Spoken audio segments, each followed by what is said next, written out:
राम नारायण राम भारत एक एमिति आध्यात्मिक शक्ति जहा सहजरे समस्तंकु निज सहित जोड़ी पारे किंतु एहा पाई आवश्यक हेउछि निजकु चिन्निबा निज अंतःकरणर स्वर शुणिबा।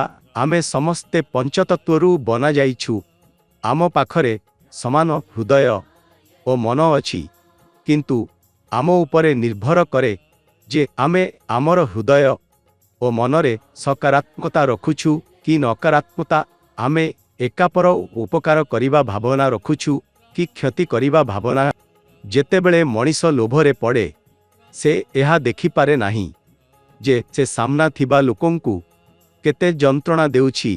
एपरि मनोभावरु आमकु दूरेई रहिबा उचित ओ प्रकृति परि समता ओ अनुभूति सहित समस्तंकु बुझिबा उचित। प्रकृति केबे भेदभाव करे नाही। एही नीति आमे मध्य अनुसरण करिबा उचित। प्रकृति आमकु एते किछि देइछि जहा जीवनकु पूर्ण करिबा पाई पर्याप्त। प्रत्येक व्यक्तिर भितरे विवेक ओ चेतना विद्यमान। जदि आमे निज मनरे थिबा विवेक ओ चेतना को सुनिबा ते आमे ठीक ज्ञानर अनुभूति करि पारिबा।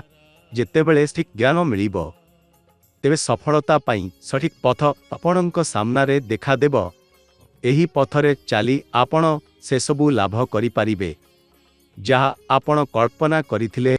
एही समस्त ब्रह्मांडरे जहा किछि अछि सेबु आकाशर दान। आकाशरु शक्ति मिली प्रकृतिर निर्माण होइछि ओ प्रकृतिरु आमे उत्पन्न ओ जडित होइछु। भावन्तु जदि प्रकृति नाही थाए आमे एक श्वास मध्य नियपारु कि ओ प्रकृति बिना आमे बंची पारिबु कि। समस्त नक्षत्र ओ तारा गुड़िक आकाशरे अछि। सूर्य ठारू बहुगुणा बड़ नक्षत्र मध्य आकाशरे अछि। सृष्टिर आरंभ हेबा बेले एही सृष्टि एक अणु परि थिला हेले ब्रह्मांड दिनकु दिन विकास पाइला ओ विशाल हेबाकु लागिला। आकाशर शक्ति द्वारा आमर मन मस्तिष्क ओ विवेक उत्पन्न होइछि। एही विवेक ओ चेतना आमकु सठिक जीवन शैली दिए। आम विवेक समय समय रे आमकु सचेतन करे। जदि आमे किछि भूल करूछु एहा आमकु भल ओ खराप विच्छेद करिबारे सिखाए ओ आमर समग्र विकास रे मध्य सहायक हुए। आपण माने एही पर्यंत बुझी हेबे जे प्रकृति सदा क्रमबद्ध भावे काम करे। एही सिस्टम समस्तंकु एकतारे बांधी रखे। ब्रह्मांडरे थिबा ग्रह ओ नक्षत्र समस्ते एक श्रृंखला ओ समतुलन सहित चालंती। केबे भी एकापर मध्यरे टक्कर हुए नाही कारण सेमाने नियमरे चालुछंती। आकाशरे केबे भेदभाव नाही द्वेष नाही। तेबे धरा पृष्ठरे लोकमाने काहींकी एकापर उपरे विरोध ईर्ष्या ओ द्वेष रखंती।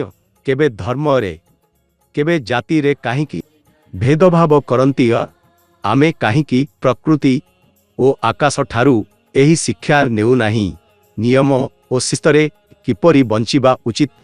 जदि आपण मध्य एक नियम अनुजाई जीवन बंचिबाकु चाहंती तेबे तुरंत राम नारायण राम नाम सहित जुड़ी जिबा उचित।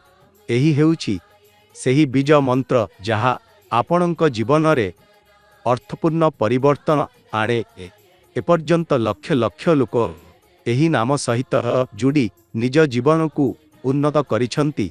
सेमाने जीवनर सठिक अर्थ बुझी पारिछंती।